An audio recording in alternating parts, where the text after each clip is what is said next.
mercredi donc 15, 15 mars 2017.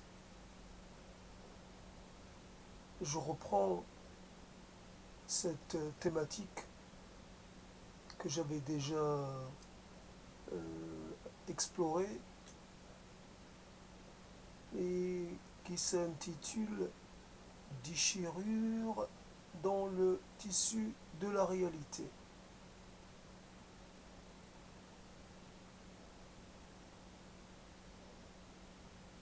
Ainsi, les mots ne servent à rien, les mots ne servent pas à réparer ce qui est cassé. Ainsi, les mots s'évaporent, s'évanouissent dans un néant qui leur fait bel accueil, un néant qui n'a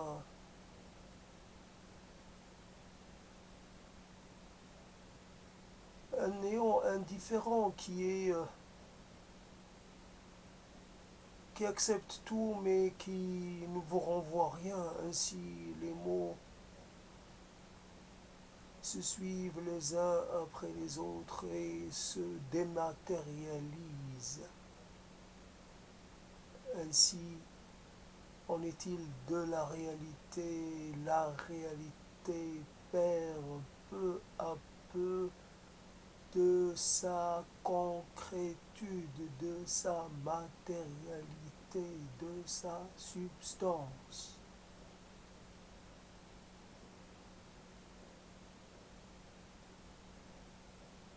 Ainsi, tout espoir, ainsi les vestiges même de cet espoir de retrouver une quelconque emprise sur la réalité, ces vestiges-là même finissent par se déliter, s'éroder, par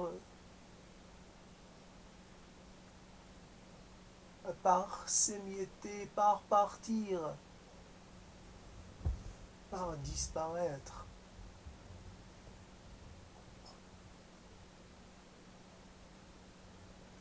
Un travail que j'ai entrepris il y a déjà un certain temps pour démontrer ma bonne volonté. Évidemment, je n'ai même pas été récompensé par une écoute à la hauteur de mes espérances. J'ai entamé ce travail en pensant que peut-être il pourra parler pour moi puisque je n'ai plus l'occasion de m'adresser à quiconque et que en m'écoutant, ceux qui m'ont tourné le dos, etc., qui m'ont jugé une fois pour toutes que j'étais comme ça ou comme ça, etc., que peut-être ça allait un peu agir comme un révélateur. Ouais. La réalité se fissure, la réalité se déstructure, la réalité part en lambeaux. J'aimerais, puisqu'on est dans le domaine de l'anticipation et que ce titre est issu d'un travail de création de Kadik, je pense, puisqu'on est dans cette histoire-là, autant continuer et parler de 2001. Cet ordinateur HAL qui est devenu ingérable et qu'il a fallu réduire au silence, qu'il a fallu tuer, l'ordinateur qui perd peu à peu de son, comment dire, les outils, les moyens, le savoir, et qui réduit, qui régresse, qu'on fait régresser jusqu'au moment où il disparaît complètement et réduit à un stade infantile pour avant que d'expirer pour de bon. J'aimerais perdre encore plus que le sens de la réalité, perdre le sens des mots et que j'entame un processus de perte des mots, que les mots me quittent les uns après les autres. Et évidemment, cet ordinateur HAL a souffert de cette situation. Ça ne lui plaisait pas. Moi, à l'inverse, cela ne me dérangerait pas. Les mots ont démontré qu'ils n'avaient aucune utilité, qu'elles ne jouaient pas un rôle de réinscription, ils ne permettaient pas la réinscription, donc que ce soit. Une fois qu'on a été effacé, il nous est impossible, quoi qu'on fasse, de se réinstaller dans une réalité, dans un statut social, dans une existence. On a été effacé pour toujours.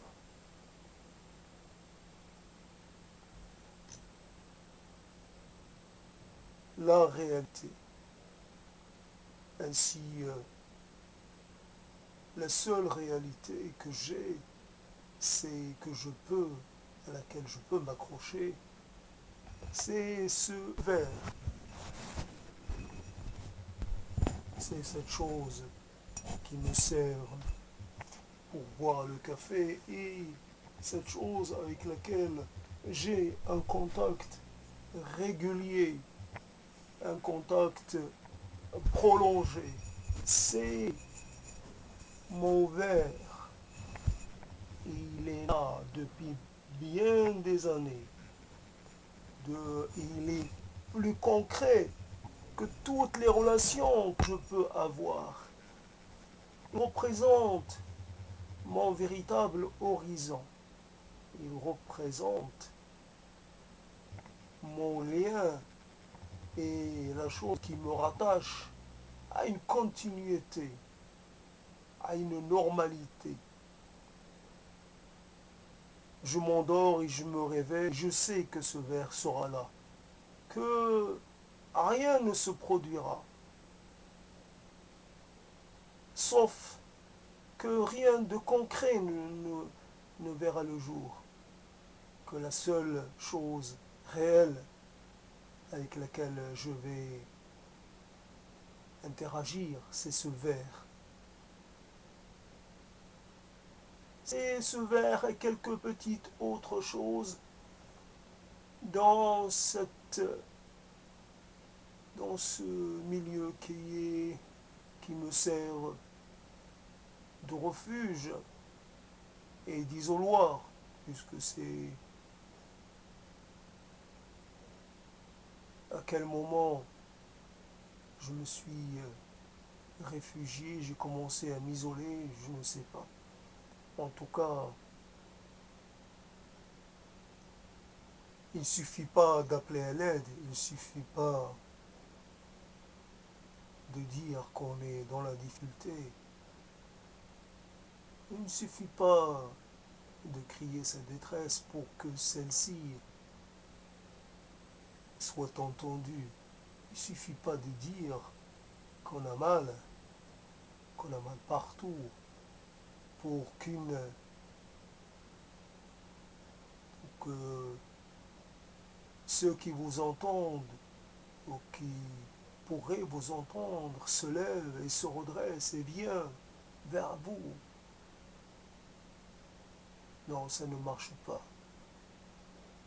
Il n'y a pas de crowdfunding du cœur, de l'âme, quand on demande des choses, quand on demande de retrouver une raison de vivre, quand on demande est-ce qu'on nous aide à revenir vers la réalité. Bien sûr, tout discours est par définition un peu partial, un peu, un peu,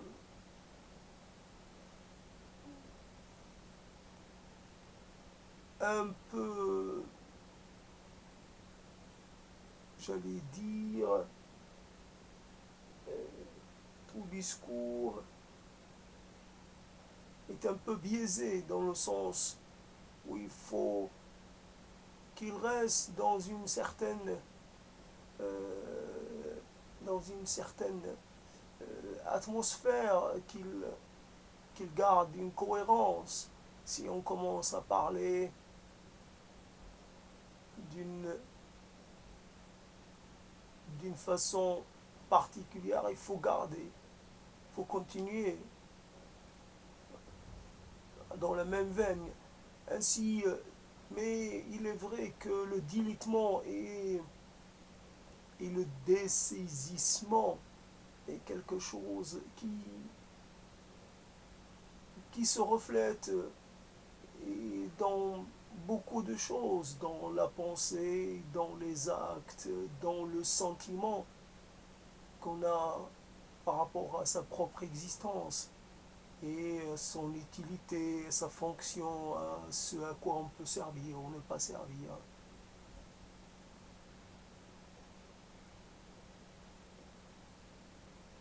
La question se pose, comment se fait-il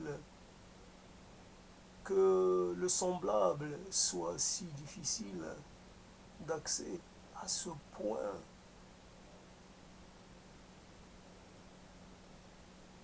À ce point, la réalité s'estompe. Il y a un voile d'obscurité qui envahit un peu tout, il recouvre de sa matière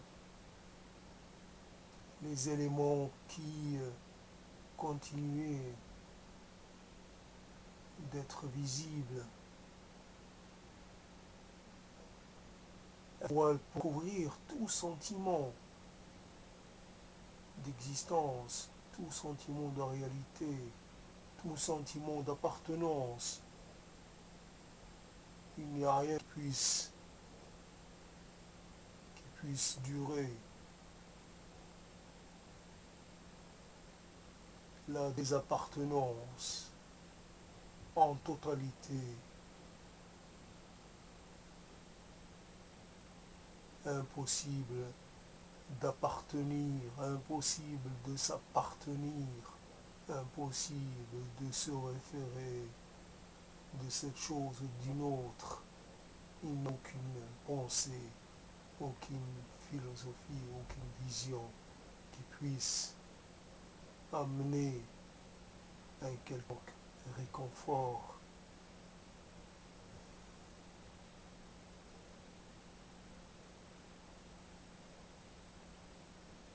Ainsi,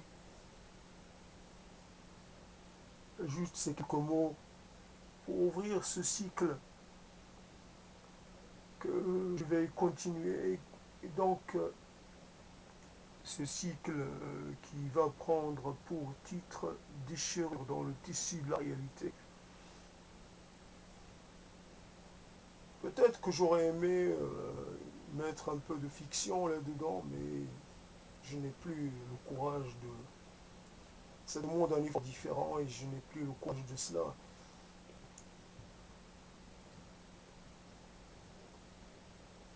Le sentiment d'égalité, peut-être qu'il faut même le fait de porter atteinte à son corps, à son intégrité, ne suffirait pas. À des actes contre soi-même, des atteintes fortes, des automutilations. Après les automutilations psychiques, mentales et intérieures, même peut-être qu'il est venu le temps des automutilations physiques, matérielles.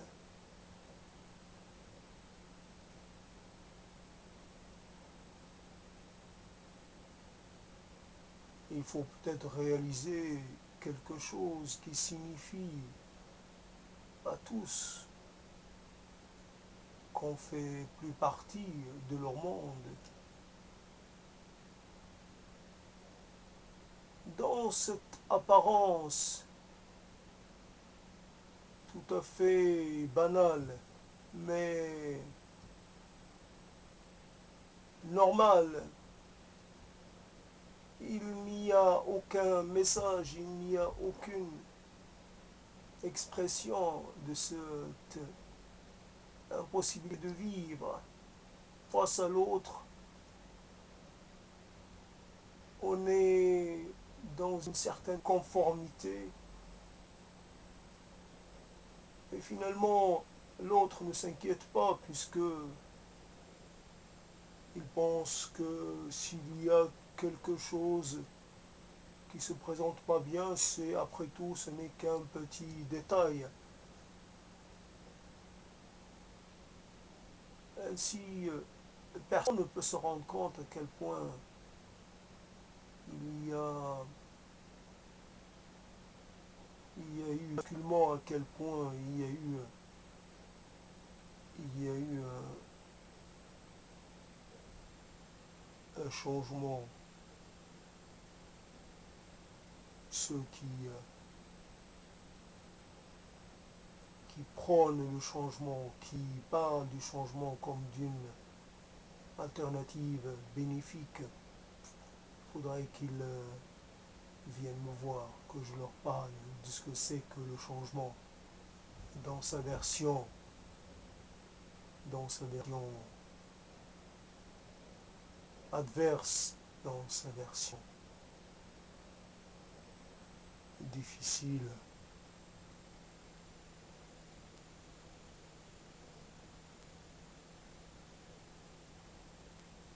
C'est peut-être plus qu'un changement, c'est une rupture, c'est une série de ruptures, c'est une série de sorties.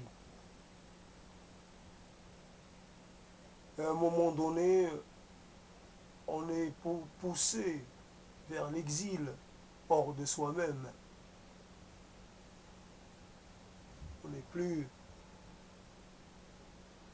C'est pas nous qui agissons de la sorte, c'est une série de coups, une série de, de signaux, une série de gestes qui vous poussent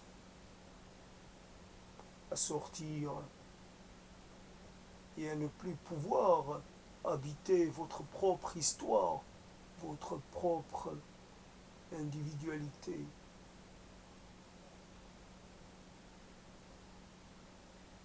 Ainsi, vous êtes bien mort, même si vous apparaissez bien vivant. Déchirure dans le tissu de la réalité. Faut-il vivre tout ce temps pour pouvoir dire ces mots-là? Je n'aurais jamais imaginé que j'allais employer ces mots pour parler de moi-même. Il est vrai que Kadik est un personnage assez tourmenté et que son travail est assez, est un peu schizophrène, un peu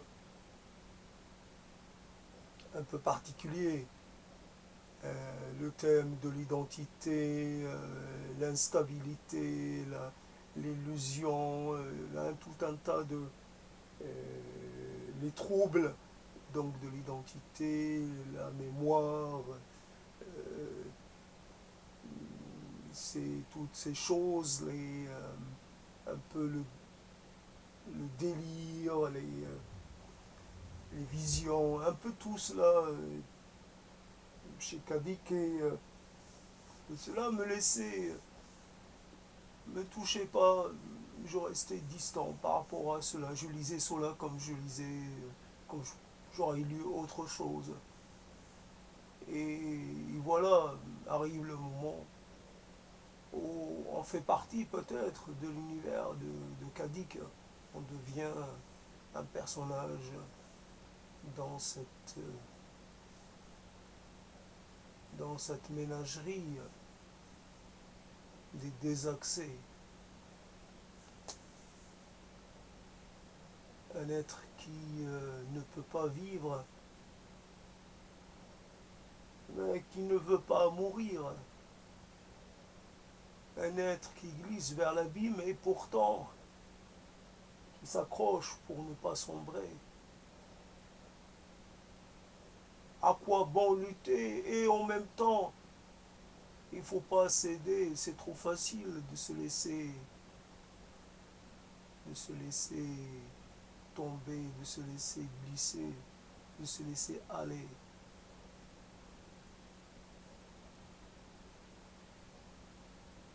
Perte, perte de cet élément essentiel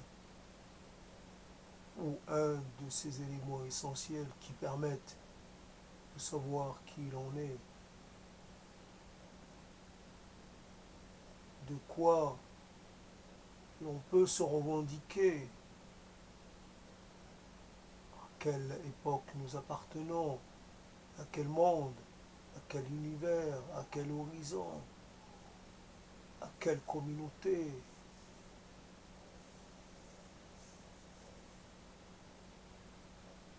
Nous sommes hors du monde et pourtant nous devons faire semblant, nous devons sacrifier des rites, nous devons d'une certaine façon jouer le jeu d'une normalité qui nous est devenue totalement étrangère.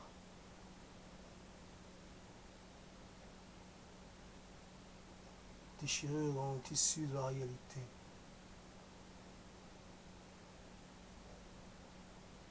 Ça part dans tous les sens. Des parties de soi-même partent de leur côté, de tous les côtés se dispersent. Cette partie-là, c'est la capacité à accepter les contraintes. Cet autre, c'est le potentiel et la capacité de communiquer. Cet autre, c'est la capacité de faire comprendre, la capacité de ressentir, la capacité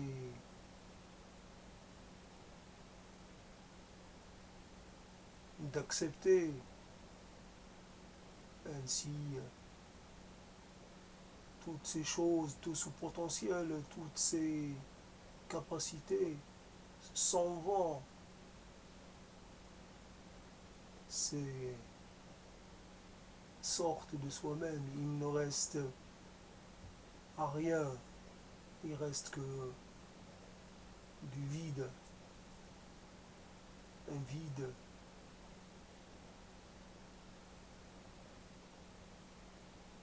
quelque chose qui est creux de l'intérieur.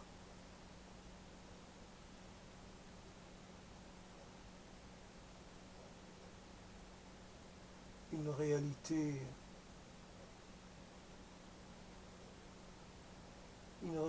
qui ne tient que par un souvenir. Le souvenir,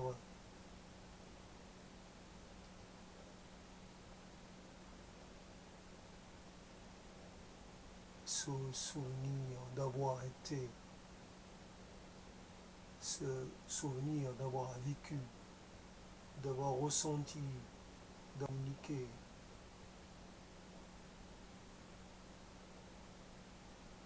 d'avoir désiré,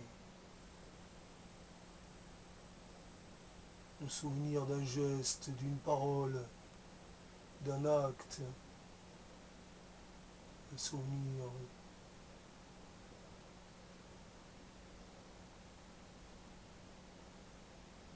le souvenir